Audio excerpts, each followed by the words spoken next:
السلام علیکم ورحمۃ اللہ وبرکاتہ۔ بسم اللہ والصلاة والسلام علی رسول اللہ، اما بعد۔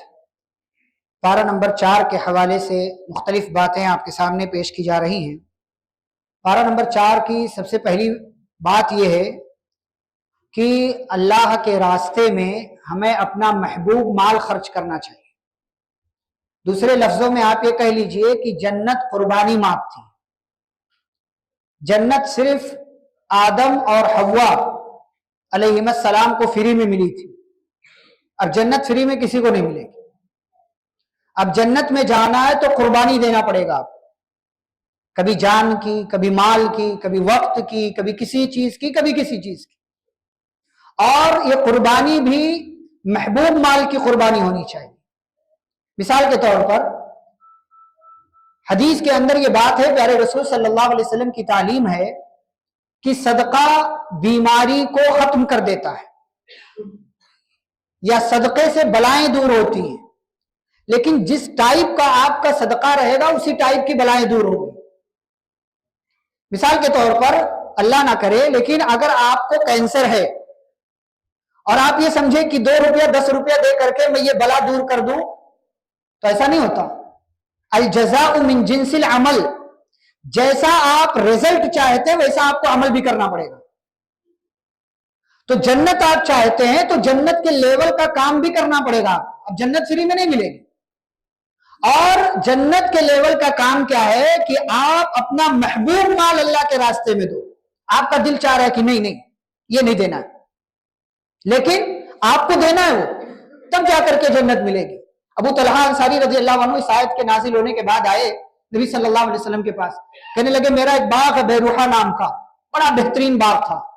نبی صلی اللہ علیہ وسلم اس باغ میں جاتے تھے، اس کا پھل کھاتے تھے، وہاں نہر تھی، پانی تھا، اس کا پانی پیتے تھے۔ تو انہوں نے کہا کہ میں چاہتا ہوں کہ میں اسے اللہ کے راستے میں خرچ کر دوں۔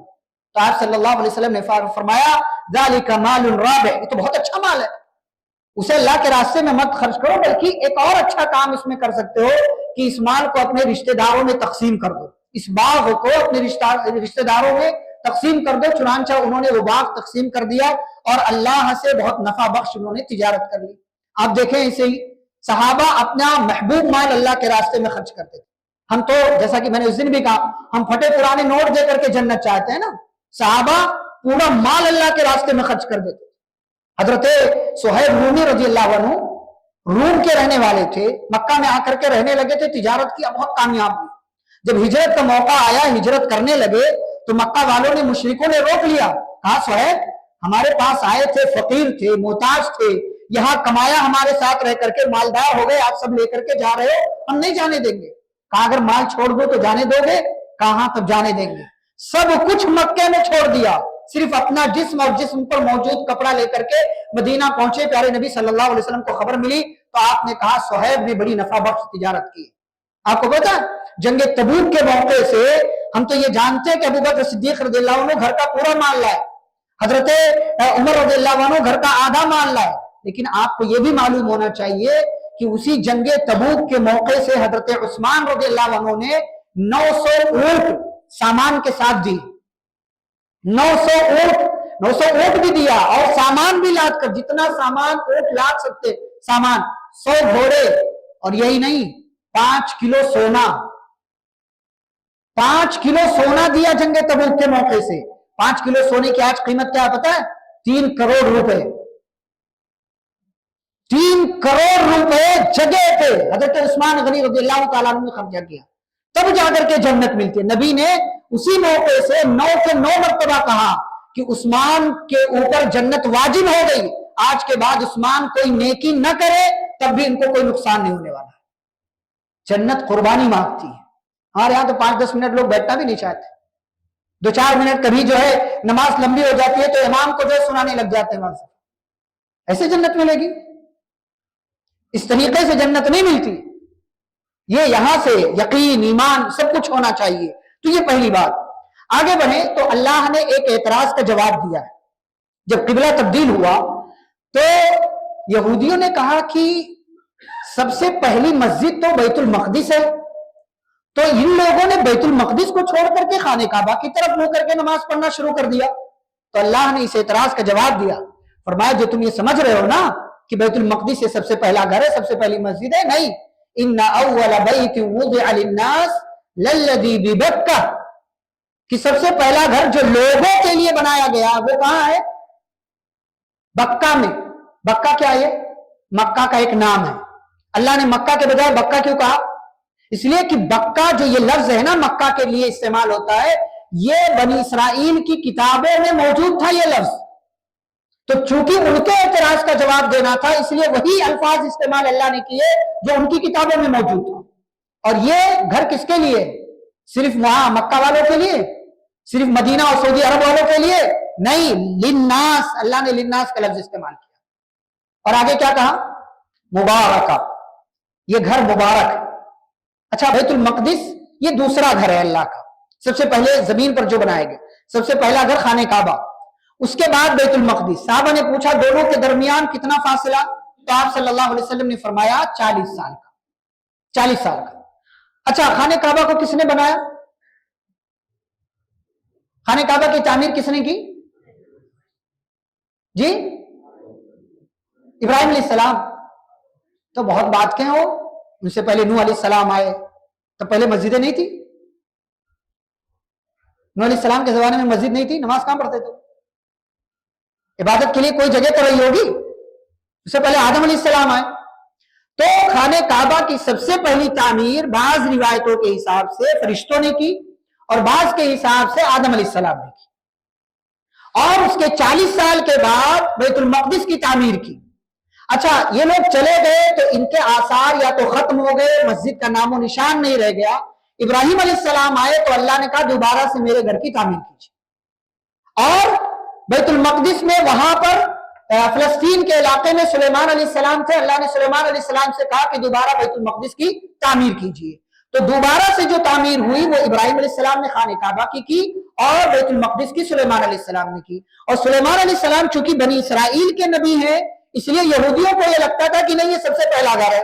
اللہ نے کہا ان اول بیت وضع للناس للذی ببکہ مبارکہ، یہ سب سے پہلا گھر خانہ کعبہ ہے، اس کے بعد بیت المقدس بنایا گیا۔ اچھا، خانہ کعبہ مبارک ہے، کیسے مبارک ہے؟ خانہ کعبہ کے مبارک ہونے کے لیے صرف یہ بات کافی ہے کہ وہاں ایک نماز کا ثواب 1,00,000 نماز کے برابر نہیں، 1,00,000 نماز۔ آپ اپنی زندگی 70 سال کی زندگی کا حساب کر لیں بالغ ہونے کے بعد، یا 10 سال کی عمر کے بعد، 60 سال میں آپ کی زندگی میں 5 وقت کی فرض نمازیں 1,00,000 بار نہیں آئیں گی 60 سال میں، لیکن آپ صرف ایک ٹائم کی نماز پڑھ لیں خانہ کعبہ میں 1,00,000 نمازوں کے برابر آپ کو ثواب ہے۔ لیکن افسوس کی بات ہے کتنے بدنصیب ہیں لوگ، یہاں سے جاتے ہیں تو کہتے ہیں ان کے پیچھے نماز نہیں ہوتی۔ اس سے زیادہ بدنصیب وہ لوگ بھی ہیں جو وہاں جا کر کے لہو لعب میں لگے رہتے ہیں، اس کا دیدار، اس کا دیدار، اس کی زیارت، اس کی زیارت، یہاں گھومنا وہاں گھومنا، جدہ جانا، یہاں جانا، وہاں چڑھنا، یہاں کودنا۔ ارے بھائی، اللہ کے گھر میں گئے ہو، اس جگہ گئے ہو جہاں بار بار نہیں جاتے، اس کو خوش نصیبی سمجھو، 1,00,000 نماز کا ثواب ملتا۔ اگر آپ نے وہاں رہ کر کے 50 وقت کی نمازیں پڑھی، 40 وقت کی نماز پڑھی، 40,00,000 نمازوں کا ثواب۔ ہم نہیں سوچتے اس اینگل سے۔ مبارکہ، یہ گھر مبارک، اس کی برکت کو سمجھیے، یہ پہلی برکت کی چیز۔ دوسری برکت کی چیز کیا ہے؟ زمزم کا پانی ہے، زمزم کا پانی۔ حدیث کے اندر پیارے نبی صلی اللہ علیہ وسلم نے فرمایا زمزم کھانے والے کے لیے کھانا بھی ہے، پینے والے کے لیے پانی بھی ہے، دونوں۔ اور زمزم میں ہر اس بیماری کی شفا ہے جس کو سوچ کر کے آپ پیے۔ اپنے بیماروں کا علاج جہاں آپ دواؤں سے کرتے ہیں وہیں آپ زمزم کے پانی سے بھی کیا کریں، بیمار ٹھیک ہوتا ہے اس سے۔ کتنے ایسے واقعات ہیں کہ فلاں مسئلے میں بیمار کو زمزم کا پانی پلایا گیا اور بیمار ٹھیک ہو گیا۔ اور آپ سوچیں کیسی اللہ کی حکمت ہے کہ وہ علاقہ، وہ جگہ، وہاں پر کوئی کنواں نہیں، کوئی ندی نہیں، کوئی نہر نہیں، کوئی تالاب نہیں، اس کے آس پاس 4,000 سال گزر چکے، 4,000 سال پانی آج بھی نکل رہا ہے ویسے ہی جیسے پہلے نکلا کرتا۔ یہ اللہ کی قدرت ہے، اللہ نکال رہا پانی۔ کتنے جاتے ہیں وہاں، ایک ساتھ 4-5 لاکھ لوگ ہمیشہ رہتے ہیں وہاں، ہمیشہ رہتے۔ پیتے ہیں، اس کو لے جاتے گھر میں استعمال کرتے ہیں، اپنے ملک میں لے کر کے آتے ہیں، دوسرے ملکوں میں اس کو جو ہے ایکسپورٹ کیا جاتا ہے، بھیجا جاتا ہے، اور اس میں کوئی ذرہ برابر کمی نہیں ہوتی۔ یہ اللہ کی کام، یہ مبارک اللہ نے وہاں رکھا اس کو۔ تیسری چیز، حج وہی کیا جاتا ہے، اور حج کا ثواب کیا ہے؟ جو بندہ تمام چیزوں کا خیال رکھتے ہوئے حج کر لے، واپس کیسے آتا ہے؟ جیسے آج ہی وہ اپنی ماں کے پیٹ سے پیدا ہوا، کوئی گناہ نہیں اس کے اوپر۔ عمرہ وہیں کیا جاتا ہے، آپ عمرہ دنیا میں کہیں بھی نہیں کر سکتے ہیں، اور طواف جیسی عظیم عبادت خانہ کعبہ میں ہی آپ انجام دے سکتے ہیں، کہیں اور آپ انجام نہیں دے سکتے۔ حجر اسود بھی وہیں ہے، حجر اسود کہ جس کو آپ چومتے ہیں یا اشارہ کرتے ہیں تو یہ آپ کے لیے قیامت کے دن گواہی دے گا، سفارش کرے گا آپ کے لیے۔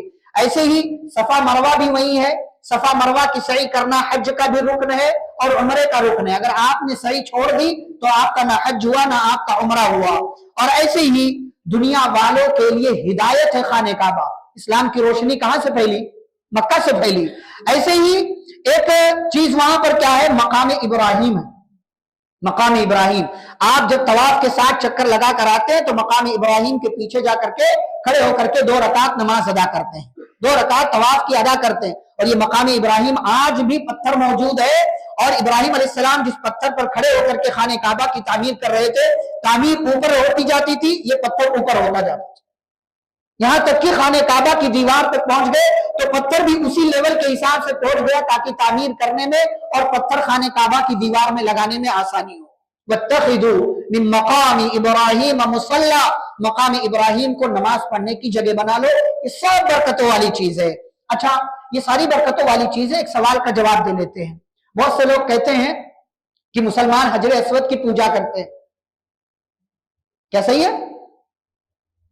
کیا صحیح ہے؟ دوسرے لوگ پتھر کی عبادت کرتے ہیں، مورتی کی، تو ہم منع کرتے تو کہتے تم بھی تو حجر اسود کی پوجا کرتے ہو۔ تو ایک فرق تو یہ ہے کہ یہ دنیا کا پتھر جس کی عبادت کرتے لوگ، مورتی پوجا، اور حجر اسود یہ کہاں سے آیا؟ جنت سے آیا، یہ جنت سے آیا ہوا پتھر ہے۔ اور دوسری چیز کہ مسلمان حجر اسود کی عبادت نہیں کرتے، اس لیے کہ جس کی پوجا کی جاتی ہے، عبادت کی جاتی ہے، اس کو نفع نقصان کا مالک سمجھا جاتا ہے۔ ہم حجر اسود کو نفع نقصان کا مالک نہیں سمجھتے ہیں۔ اور یہ عقیدہ کہاں سے ملتا ہے؟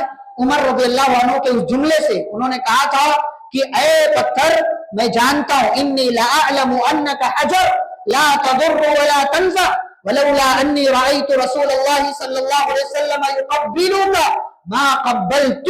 فرمایا کہ حجر اسود میں جانتا ہوں تو ایک پتھر ہے، نہ فائدہ دے سکتا ہے نہ نقصان۔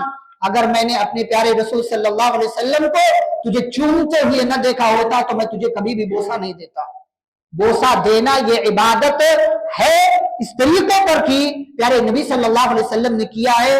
مسلمان حجر اسود کو نفع نقصان کا مالک نہیں سمجھتا ہے۔ تو یہ خانہ کعبہ ہے، یہ اس کا مقام ہے، اور یہ اس کی فضیلت ہے جس کا تذکرہ اللہ نے یہاں کیا ہے۔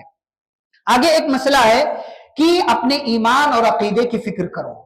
انبیاء کرام علیہ السلام نے اپنے ایمان اور عقیدے کی فکر کی ہے۔ یوسف علیہ السلام جیسے نبی کیا دعا کرتے تھے؟ توفنی مسلم والحقنی بالصالحین، اے اللہ تو جب مجھے وفات دے تو میں مسلمان رہوں اور مجھے نیک لوگوں میں شامل کر لے۔ اچھا، آپ کی وفات کب ہوگی آپ کو نہیں پتا، آپ کو نہیں پتا، لیکن اگر آپ تقوی والے ہیں تو یہ گارنٹی ہے کہ اللہ تعالیٰ آپ کی وفات اسلام پر کرے گا۔ اللہ نے کہا کہ یا ایھا الذین آمنوا اتقوا اللہ حق تقاتی، ایمان والو اللہ سے ڈرو، اللہ کا تقوی اختیار کرو، اور دیکھو خیال رکھو جب تمہاری موت آئے تو تم مسلمان رہو۔ کیا پتہ چلا آپ کس حال میں مرتے ہیں آپ یہ فیصلہ نہیں کر سکتے، لیکن اگر آپ تقوی والے ہیں تو اللہ آپ کو اسلام پر ایمان پر ہی وفات دے گا، اللہ نے اس کی ضمانت لی ہوئی ہے۔ تو اللہ کا تقوی اپنی زندگی کے اندر اختیار کریں۔ اللہ نے امر بالمعروف اور نہی عن المنکر کی اہمیت بیان کی، فرمایا یہ امت جو ہے خیر امت، سب سے بہترین امت جس کا ہم حصہ ہے، اس امت کو کس بنیاد پر سب سے بہترین امت کہا گیا؟ کیونکہ یہ بھلائی کا حکم دیتی ہے اور برائی سے روکتی ہے۔ آج ہمارے گھروں میں یہ ماحول نہیں، ہمارے گھروں میں یہ ماحول نہیں۔ دیکھیں کتنے مطلب کس قدر ہم ایک دوسرے کو بھلائی کا حکم دیتے برائی سے روکتے ہیں۔ آج ہمارے یہاں بائیں ہاتھ سے، لیفٹ ہینڈ سے پانی پینا معمول بن چکا ہے۔ کھانے کے دوران کھانا کھا رہے ہوتے ہیں، ہاتھ سے کھاتے ہیں، اس سے اٹھا کر کے پانی پیتے ہیں۔